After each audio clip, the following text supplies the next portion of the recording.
So is this the secret agenda? Is this the secret plan to make everything go good for Mark Carney? Is this his secret plan so he can talk big and then capitulate to Trump? Okay, here we go. Did you hear? This is Mike Barrett talking about this in a video format. So here he is. We've now seen the leaked Liberal plans from the media company that employs Mark Carney's top advisor, Gerald Butts, that employs Mark Carney's wife, and until a couple days ago, employed Mark Carney's star candidate, Evan Solomon. And it says that after the election, Carney will quietly fold and give in to Donald Trump's demands. We're talking about the unjustifiable. Stop it. Everybody stop doing that. Stop saying unjustifiable. It's really getting on my nerves at this point. So I can't stand this. This actually aggravates me. This aggravates me because this isn't true. Demands. We're talking about the unjustifiable and unacceptable tariffs that Donald Trump is looking to put on Canadians, specifically on Canadian cars and car parts. Okay, what are the tariffs? I'm gonna throw this one out there. Chat, do you guys know? Do you guys pay attention to the channel enough? I don't know. I don't expect everyone to watch every video that I put out. That's unrealistic. But just throw it in the chat if you know what the Canadian tariffs on cars is.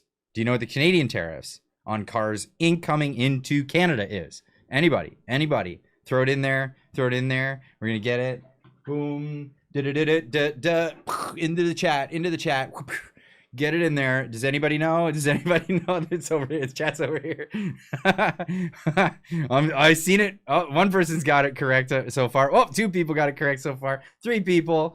Oh boy, 4 people. 5 people. 6 people got it correct. 7 people got it. 8 people. 9, 10, 11, 12. Oh, 13, 14. No, 13, 14. 15.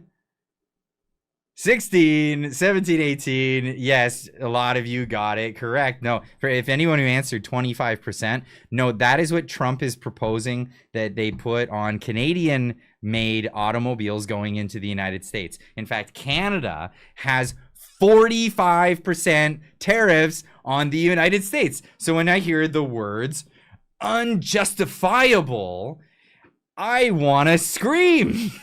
I want to scream.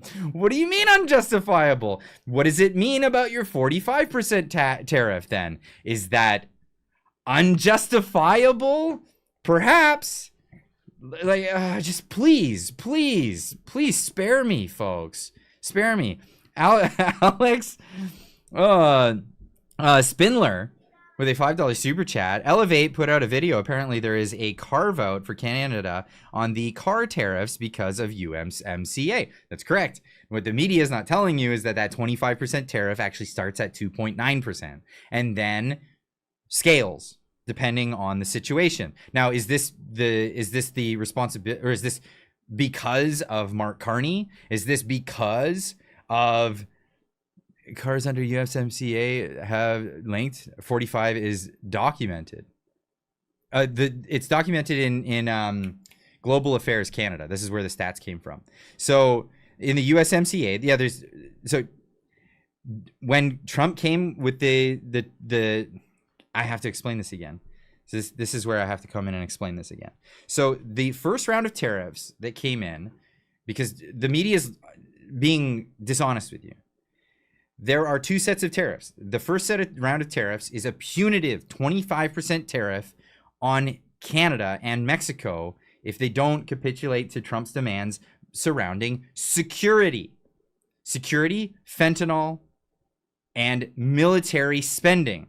This is what it is. It's not like they keep saying, oh, he's waffling and he's doing this and he's changing his mind, he's doing that. No, he's making carve-outs for people who negotiate with him. So what happened?